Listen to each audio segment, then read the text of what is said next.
Le cours il est pour la Refoua chez les maths de Mona Batemini, Bezrat Hashem, une longue vie en bonne santé, qu'elle puisse accueillir Mashiach. Tout à l'heure, on est en train de voir comment on est dans vraiment cette époque-là de Yeridat Adorot. Aujourd'hui, il n'y a plus de limites, il n'y a plus de frontières, les gosses ils connaissent tout. Dans un clic, ils peuvent avoir accès à tout. Et là, on est là en train de leur mettre des barrières. Et pourtant, on voit que sauf, c'est compliqué. Aujourd'hui, c'est une génération où on a tout et il faut faire avec. Et nous, ce qu'on doit donner à nos enfants, c'est l'amour. Parce que l'amour virtuel n'est pas le même.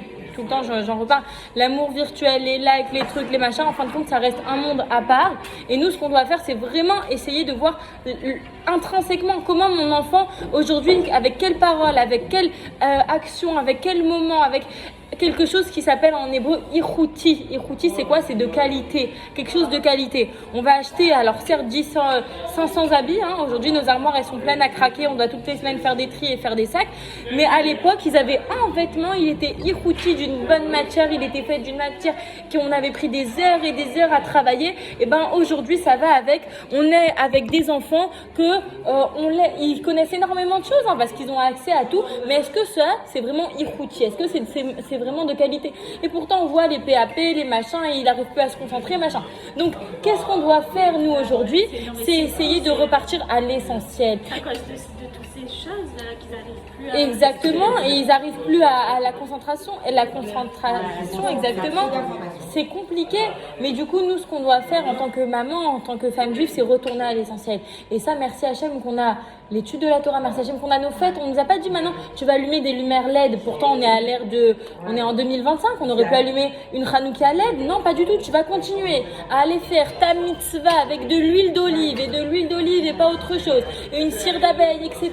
Et bien un chandelier. On t'a pas demandé d'aller allumer sur un écran. Et pourquoi on a toute cette Torah qu'on pense très souvent à dire une Torah poussiéreuse? Pas du tout. La Torah, elle n'est pas poussiéreuse. La Torah, c'est celle qui nous permet de revenir à l'essentiel. Maintenant, aujourd'hui, je voulais parler de la chassidoute. La chassidoute, c'est quoi? Je vais vous donner un machal. Il y avait un roi un jour qui était très malade et comme ça les jours passaient, plus sa situation elle se dégradait. Maintenant il était sur son lit de mort, on a appelé pardon, c'est pas le roi qui est malade, c'est son fils. Le fils, il est malade, le fils du roi, et du coup on appelle les parents, on lui dit voilà, faites-lui ces derniers les dernières prières, les derniers au revoir, il va partir. Et là le médecin du roi arrive et lui dit attendez, vous voulez vraiment guérir votre fils? J'ai un dernier remède, mais le remède il est très très compliqué. Parce qu'en vérité, le remède, il est sur la couronne du roi. C'est le précieux diamant qui est en haut de la couronne. Il faut l'enlever, l'émietter, le mettre en poussière. Et on va perdre le diamant, la qualité du diamant. On va perdre le diamant en lui-même. Mais par contre, de la poussière, peut-être que quelques gouttes de cette poussière qui vont rentrer dans la bouche du malade, de votre enfant qui est malade, peut-être, on n'est pas sûr, hein, mais peut-être que ça va le guérir. C'est quoi le Nimshal? C'est quoi l'explication de cette histoire? C'est en fin de compte aujourd'hui, vous savez à l'époque où le Baal Shem Tov, l'Admor Hazaken, ils ont commencé à parler de Chassidut, parler du Chassidim, parler de la Kabbalah à niveau humain, à taille humaine, ils ont été critiqués. Ils n'ont pas été plus critiqués. C'est juste que pourquoi l'Admor Hazaken il a été en prison? Parce que des autres juifs ont fait des rumeurs sur lui comme quoi il a envoyé de l'argent, bref, en tout cas pour le faire emprisonner. Pourquoi? Parce qu'il était en train de dire mais c'est n'importe quoi là, il est en train de changer le judaïsme. Mais en vérité c'était pas ça, c'était prendre quelque chose de très très haut, prendre la chassidoute, prendre des secrets de la Torah, prendre la Kabbalah et la descendre à ce qu'aujourd'hui on puisse en parler, mais comme ça, à dire en vérité l'homme il a une neshama, il y a la nefesh elokit, la nefesh bahamit, l'âme divine et l'âme animale. Et en fin de compte, comment on arrive à travailler aujourd'hui nous aussi avec l'âme animale et l'âme divine? C'est ça, mettre au niveau de tout homme, de toute femme, des secrets de la Torah. Donc ils se sont dit ça c'est pas pour nous, ça c'est pas pour nous, c'est fait que pour l'élite. Qu'est-ce qu'il nous fait celui-là? Donc c'est pour ça qu'il a été enfermé. Mais en vérité, ce qui se passait au fond de tout ça, c'était qu'en réalité, la chassidoute, c'était ce diamant. La chassidoute, c'était la couronne d'Akadosh Baruch Hu.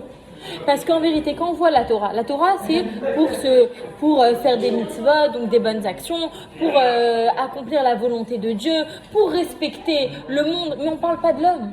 On parle pas de l'homme. Et c'est ça, la nouveauté, entre guillemets. C'est pas vraiment une nouveauté, mais voilà ce nouveau concept de la chassidoute. C'est maintenant, on va s'intéresser à toi. On va te dire qu'il faut pas que tu penses que tu es un rachat, que tu es un mécréant. Il faut pas non plus que tu penses que tu es un tzaddik, parce que si tu penses que tout est acquis, non. Il faut que tu sois un Benoni, que tu sois quelqu'un de juste, que tu saches reconnaître tes erreurs, mais aussi tes qualités. Et que tu saches que tu es le fils aimé d'Akadosh Baruch Hu. Et Hachem, il t'aime, et Hachem, il attend ta mitzvah, Hachem, il t'attend. Et il t'aime du plus profond de lui. Et pas que, il m'attend au tournant. Attends, là, j'ai fait une mauvaise action, donc demain, allez, je dois pleurer, me mettre dans des habits noirs, me flageoler, je sais pas comment, voilà, flageller. Non. La chassidoute, c'est le nouveau concept qui te dit Hachem, il t'aime. Hachem, il a confiance en toi. Hachem, il t'attend. Hachem, il attend le fait que tu vas te dépasser, le fait que tu vas t'investir. Et d'ailleurs, en classe, moi, je fais beaucoup la différence avec mes élèves. Je dis un élève qui peut-être ne comprend pas, peut-être il sait pas lire, mais il va faire un effort, il va ouvrir son cahier à la maison, m'apprendre un mot. L'investissement, mais c'est pareil avec Akadosh Baruch Hu, l'investissement de me dire j'ai une grosse journée, mais j'arrive Hachem à prendre ma journée et te dire Modéani lefanecha melech haïdekayam shechezar tabin nishmati bechem la rabba minatecha. Merci Hachem de ta confiance. Hachem il n'attend pas que tu bâtisses des nouveaux mondes. Hachem il veut que avec le potentiel que tu accomplisses. Pas seulement je suis là et je suis en vacances. Ah ça y est, j'ai fait du mieux que je pouvais. Si vraiment Béhémet, et ça c'est que à l'intérieur de nous qu'on peut savoir, est-ce que Béhémet à l'intérieur de moi j'ai fait tout ce que je pouvais? Il n'y a que nous qu'on peut le savoir. Personne n'a de baromètre sur les mitzvot, personne n'a de baromètre sur la émouna, la croyance en Dieu. Non, tout le monde a un potentiel et à nous de mettre en application le maximum de choses qu'on peut faire. Je reviens sur mon machal, c'est que du coup on a cette pierre précieuse qui va être émettée. Et pareil la chassidoute. Très souvent, et d'ailleurs c'est pour ça qu'ils étaient énervés, certains chassidim, certains mitnagdim, les opposants, quand ils voyaient des feuilles comme ça traîner à la poubelle. Non, parfois c'est vrai, à la fin d'un cours de Torah, pas tout le monde prend la scène, mais ne serait-ce que la petite Nekuda, la petite femme qui va venir au cours, la petite femme qui va prendre des notes, la petite homme qui va ressortir, peut-être avec quelque chose dans le cœur qui va la faire changer, qui va la rendre heureuse, qui va la mettre Bessimcha. Vous connaissez Rabbi Nachman, qu'est-ce qu'il a dit? Être dans la joie. Mais c'est un principe de la Torah, on ne peut pas être triste, on peut pas. Pourquoi? Parce que le Yetzer Hara, après, il prend une force. Il se dit, allez, reste sous ton lit, allez, reste endormir, allez, de toute manière, t'es bonne à rien. Et hop, le cercle vicieux, exactement. Mais pourquoi la chassidoute? La chassidoute, c'est être dans la joie. La chassidoute, c'est se dire qu'on a un potentiel. La chassidoute, c'est se dire, maintenant, on va se réveiller, on va y arriver. Le vent apporte le vent. Exactement. Et n'importe quelle petite action que tu vas faire, elle a un impact dans le monde entier. Peut-être que moi, aujourd'hui, je ne la vois pas, mais autre part, elle a un impact, une résonance, exactement. Donc, se dire qu'on n'est pas rien, se dire qu'on a des forces, se dire que, voilà, on a un potentiel en nous, il reste juste à être dévoilé. Et un autre point aussi dont je voulais vous parler, c'était que un jour, il y avait un petit machal. Un jour, il y avait un homme qui était un très très grand pianiste. Et un jour, il passe devant un opéra et il entend une très très belle mélodie qui sort de là-bas. Du coup, il se dit, il était très précis, il se dit, je vais revenir, je vais demander qui était le pianiste en question qui a joué cette partition. Et voilà qu'il revient plus tard et il demande le numéro, la personne, impossible de retrouver c'est qui cette personne. Et toute sa vie comme ça, il va être en quête. Ah là là, mais je cherche, je veux juste réécouter cette partition, mais je la trouve pas. Et du coup, il va à tel concert, il va essayer, il va appeler, il va chercher, bref. Ok. Et à la fin de sa vie, il n'arrive pas à trouver quel était ce vertueux qu'il a pu écouter cette mélodie, mais il aurait tellement voulu l'écouter. En vérité, notre Neshama, c'est pareil. Notre Neshama, elle a écouté, elle était au sein de la Gdusha, elle était dans un monde plein de sainteté, elle était avec les Malachim, elle était en haut, notre Neshama, à l'intérieur de nous. Très souvent, on parle de la Neshama. La Neshama, c'est celle que quand je vois quelque chose, j'ai envie de faire la bracha parce que, Stam, je suis dans un cours de Torah, donc j'ai des bonnes ondes. Aujourd'hui, on est très à la mode ondes, etc. Il y a des bonnes ondes, alors j'ai envie de faire quelque chose de bien. Aujourd'hui, j'ai quelque chose de positif, ok?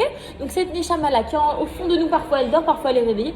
Donc cette Neshama, en haut, elle était comme ça, elle était dans un bon mood, elle était dans la sainteté. Maintenant, elle est descendue et elle va chercher. Ah là, c'est bon, là, ce bon café, il a un bon goût. Attends, viens, je goûte. C'est un plaisir, mais ce plaisir, il a une fin. Ah, regarde, je scrolle sur Zara. Ah, elle est belle, cette jupe. Ah, peut-être que quand je l'aurai, je vais arriver au plaisir. Je vais kiffer. Je l'ai un jour, 2 jours, elle part à la machine à laver, ça y est, ça passe. Un outfit et hop, on passe à autre chose. Un sac, une perruque, un machin, truc, un voyage, et voilà, ça passe. Et je passe de plaisir en plaisir. Alors que le véritable plaisir que la Neshama, elle veut, c'est se sentir bien dans son corps. C'est être épanoui. C'est se lier avec Hachem. Avoir une mitzvah, quelque chose qui va vraiment me nourrir à l'intérieur de moi. Que je ne vais pas ressortir affamée de là. Et ça, c'est quand j'ai une certaine plénitude. Quand je fais une belle bracha, j'élève mon café. Quand j'écoute un cours de Torah, j'étudie, j'apprends à me connaître, j'apprends à connaître mon Créateur. Et ça, il y a beaucoup d'histoires de différents rabbinim dans ce genre d'histoire. Donc si vous la connaissez, c'est possible qu'il y a eu plusieurs personnes qui ont vécu des histoires comme ça. On va voir un rabbin, à toute époque confondue, on va voir un rabbin, on lui dit « Regarde, si t'arrêtes Torah et mitzvot, je te tue. » J'ai pas peur. Vas-y, tue-moi. Pourquoi? Parce que chez un juif, la vie, c'est juste un couloir. C'est juste un couloir. Après, il y a une deuxième vie. Et la vie là-bas avec Akadosh Baruch Hu, c'est un moment où ça y est, je suis plein de plénitude et je prouve que j'ai été la meilleure version de moi-même. Mais par contre, faut pas se laisser crever de faim. Faut pas se laisser s'affamer. Il faut continuer, persévérer. Je vais à un cours, j'étudie, que ça soit sur Internet, que ça soit en présentiel. On sait la différence entre présentiel parce qu'il y a vraiment des ondes. Très souvent, Rabben Chetrit, moi j'adore l'écouter en vidéo, mais très souvent dans ses cours, il fait une parenthèse, il dit d'ailleurs, ceux qui m'écoutent, vous savez qu'en présentiel, c'est pas pareil parce que je vous regarde, il y a le côté visuel, il y a le côté sourire, il y a le côté kiff. Bref, en tout cas, c'est pas pareil. Mais en tout cas, se nourrir et ne pas se laisser affamer. Qu'à ce moment-là où le rabbin, très souvent, mon mari ou moi-même, on nous appelle, on nous dit « Ah mais là, ça y est, j'en peux plus, j'ai plus de force, machin, non, ça y est, je vais craquer, je vais divorcer. » Et on rentre dans les grands mots. Pourquoi? Parce que tu n'as pas pris le problème directement. Si maintenant je ressens une baisse, si je ressens un léger ça y est, j'ai plus envie, je perte de goût, perte de trucs. On n'attend pas de mourir pour aller chez le médecin. Donc directement, je sens que j'arrive plus trop à me connecter, je sens que j'arrive plus trop à faire ma tefila, je sens que je fais plus trop de bonnes actions. Allez, viens, je me motive, viens, je vais à un cours, viens, je parle avec ma copine que je sais qu'elle peut me remotiver. Et Bezrat Hashem, tout ça, ça va donner quoi en finalité? De se sentir bien, de se sentir épanoui, de pouvoir, Bezrat Hashem, évoluer et grandir dans ce beau cycle positif.